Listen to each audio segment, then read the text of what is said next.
pandemic, there was a global personal protective equipment or PPE shortage. A number of people from the University of Illinois stepped in to help.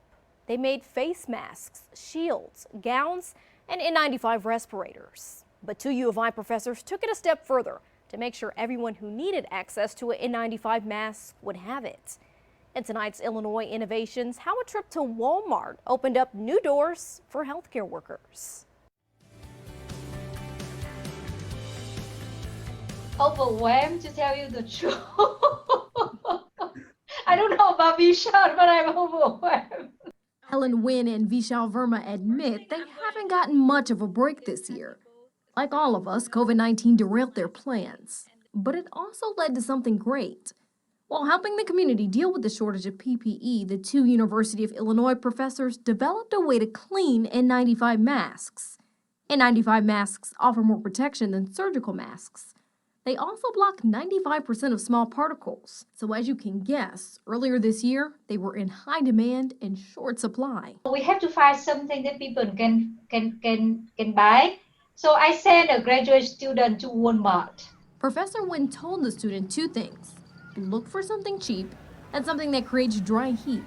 He bought the Faberware cooker, which is similar to the Instant Pot, and it cost around $45. They use the pre-programmed rice cooker method. Put the N95 mask in, and they say it worked. It's not a matter of just, sterilize something. We also need to make sure it still works. Wynn, Verma, and their students developed this video. It shows the best practices to clean the N95 mask. They say put a towel down in the bottom so the mask doesn't touch the heat source. Don't add any water. It needs to be a dry heat.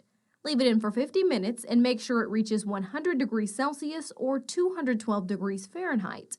They repeated this process 20 times and say the mask still filtered exactly what it was supposed to.